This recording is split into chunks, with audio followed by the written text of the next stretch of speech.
L'actualité locale et régionale en continu. Grand Lille TV, toute info. Bonjour à toutes et à tous, bienvenue sur Grand Lille TV. Merci d'être avec nous pour un nouveau flash en direct pour tout savoir sur l'actualité du Grand Lille et de la région Hauts-de-France. Dans cette édition, on parlera des sorties en ce vendredi veille de week-end. Mais d'abord, avant de passer à ces sorties, direction Lille d'abord avec cette demande récurrente des élus d'opposition Front National à la mairie de Lille qui est d'équiper les policiers municipaux avec des armes à feu. Le conseil municipal de ce vendredi soir sera centré notamment sur ce point. Mais sur cette question, la ville de Lille reste ferme. La majorité ne veut pas armer les policiers municipaux. Alors, ces policiers vont être néanmoins davantage équipés dans les semaines à venir, mais ils ne posséderont pas d'armes à feu. Pour l'heure et depuis les attentats du 13 novembre à Paris, les policiers municipaux et du stationnement sont munis de gilets pare-balles. Il y a quelques semaines, une brigade canine avec 3 chiens est même venue renforcer les équipes.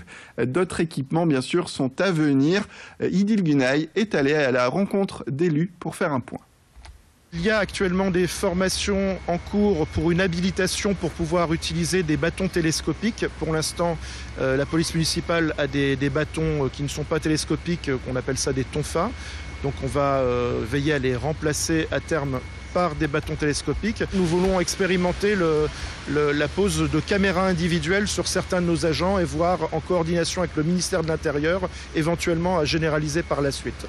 Parfois, c'est parole contre parole, même si nos agents sont assermentés. On a là tout un faisceau de preuves qui viennent étayer des éventuelles infractions qu'on a à constater. Culture, en cette veille de week-end, en ce vendredi, dès ce soir et jusqu'à dimanche a lieu la 13e édition du Lille Piano Festival, un événement organisé par l'Orchestre National de Lille en partenariat avec Jazz en Or. Le thème cette année, les claviers.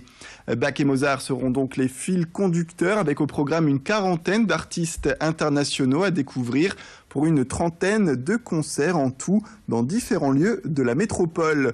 Au programme également des pianos-bars pour le côté plus intime, du piano à 4 mains également, des récitals et de la danse, sans oublier l'hommage à Billie Holiday. C'est un événement qui se veut ouvert à un large public. Jean-Claude Casatsu, l'emblème de ce Lille Piano Festival, nous en dit plus. Le piano, c'est un instrument roi, c'est un instrument qui a un répertoire extraordinaire, que ce soit dans le domaine de la musique baroque, avant le pianoforte, c'était le clavecin, après le piano, et puis après les grands classiques de Beethoven à Debussy et Ravel, et puis aussi le jazz. Il y a donc une capacité de transmission, vous avez Liszt aussi qui a été un formidable pourvoyeur de notes plus belles les unes que les autres, mais aussi Schubert, bien sûr Mozart, voilà. Il y a une magie que l'on peut tirer de cet instrument en fonction de la qualité artistique que l'on possède. Les artistes se mobilisent pour le secours populaire avec une exposition vente d'œuvres d'art ce week-end au Palais Rameau de Lille. L'argent récolté financera les journées vacances organisées par le Secours populaire pour les bénéficiaires. À noter qu'en 2015, 1783 journées de vacances ont été offertes grâce à la générosité des artistes et la mobilisation du public. 150 stands sont installés au Palais Rameau, donc à partir de ce vendredi et jusqu'à dimanche, avec 20 artistes notamment reconnus comme Jeff Aérosol ou encore Ben Bala.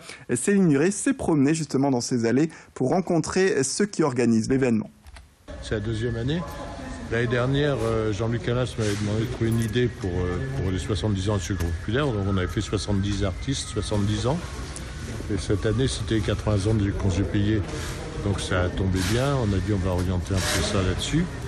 Mais en réalité, on a 148 artistes. Donc on a largement dépassé les 80. Et si on avait eu un local encore plus grand, on pouvait être 250 facilement. Par exemple, celui-ci, ce sont les insoumis. Donc c'est pour dire, c'est pour ça que j'ai mis au Secours populaire.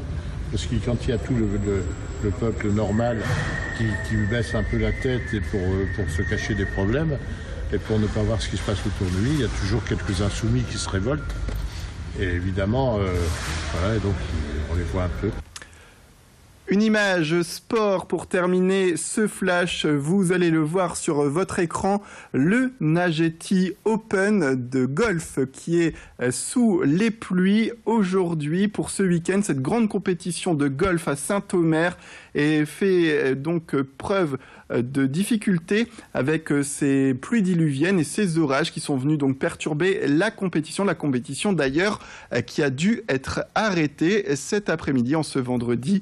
Les compétiteurs donc qui ont dû se réfugier en attendant que les conditions météorologiques soient plus clémentes. Je vous propose en tout cas de faire un point avec l'un des participants sur cette compétition du mois. Ça fait un petit moment que je me sens très bien dans le grand jeu et le petit jeu putting n'était pas très bon. Et là le grand jeu était très bien aujourd'hui et le putting était aussi bon, donc dans l'ensemble ça fait un bon score, ça fait une belle journée. Voilà, une belle compétition qui malheureusement doit faire face à ce mauvais temps. C'est la fin de cette édition. Merci à toutes et à tous de nous avoir suivis. Restez avec nous sur Grand Lille TV. Tout de suite, la météo et l'infotrafic.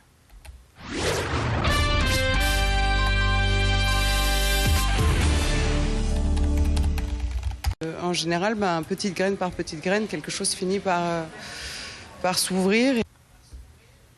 Vendredi 17 juin, fin de cette édition. Merci à vous de l'avoir suivi. Dans un instant, la suite, la météo et l'infotrafic sur Grand Lille TV.